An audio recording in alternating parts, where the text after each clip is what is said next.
Namaste. Welcome to another of my videos about on spiritual talks. Um, I was thinking today is Guru Purnima, and I had this sudden realization that I wanted to share with others. There, I have come across in Aurobindo's works, in Mother's works, in even in the works of Adi Shankaracharya and several other places where often saints and even Ramana Maharshi, if any of you are acquainted with him, then you would know that saints often prefer to teach, as they would say, in silence. Now, what I used to think, I couldn't grasp how can someone teach in silence, like without using words, without explaining something, especially something that is so subtle as spirituality, the several dimensions, the several angles in which any even one topic or in this spiritual this vast field of spirituality, even one topic can be talked about and discussed in several angles, several different angles. So how can one teach it, how can one discuss it and explain it to somebody else without words?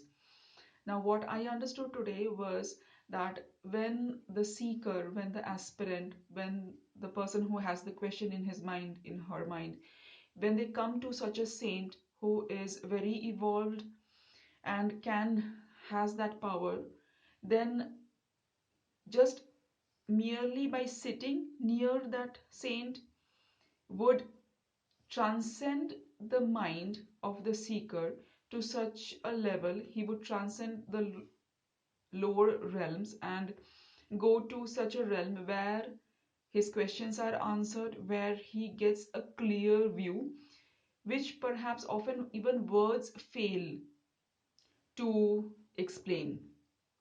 Because there are certain spiritual things which completely depends upon whether you believe it or whether you are not believing it, because unless one has experienced these things, one doesn't tend to believe. And after all, we don't encourage to believe either, because it becomes like these Muslims who are fighting and committing mass murder just for the sake of a belief. So whether you're believing, it doesn't matter whether it's right or whether it's wrong. It's that you should believe what you have seen for yourself and not believe unless you have seen it for yourself. Yes, of course, there is a chance, like you should say ki, okay, like these saints have experienced this, they have realized it, and the thing is this. But then we can't commit our lives and we can't dedicate our lives to a cause or towards a belief which we have not experienced ourselves. So, like, even if I say all this is Brahma and all this is one energy and there is no separation, there is just one unity, unless you have realized it for yourself, even if I say, like, there are realms in the moon and there are realms in the sun and all the planets, they are like full of civilization, but they are other dimensions, they are full of living beings. These planets are full of beings and all kinds of beings and everything, but then unless you see it yourself, you will say, ah, blah, these are all fairy tales. So unless you realize it yourself, you don't know. So teaching in silence is making the seeker's mind transcend to that realm and see for himself.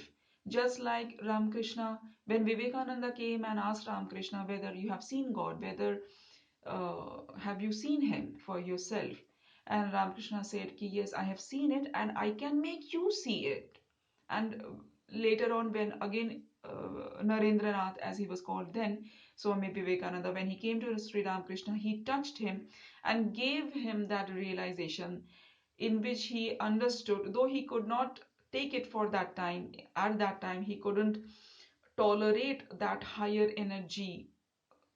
At that time, he thought that he was going to die. But what actually he realized was that his ego dissolved into this one cosmic totality, in this one unity. which we call existence, this absolute existence. And the separations were all mere manifestations of that same unity in different forms and different under different names and everything. But he realized that totality. So that is the thing. The teaching through silence, merely by making the seeker's mind transcend and see the answer for himself, realize the answer for himself. So just if the kundalini might be awakened, the heart, the chakras might be opened, or just the answer might be transmitted into the mind of the seeker without saying a word. So that is how I think, and that the saints preferred such a way of teaching, because words can't transmit, can't explain those things. And even if we can put those experiences into words, even then they would seem like fairy tales or unbelievable to people. So naturally, they prefer teaching through silence. So thank you and namaste. I hope this answered some of your questions. Thank you.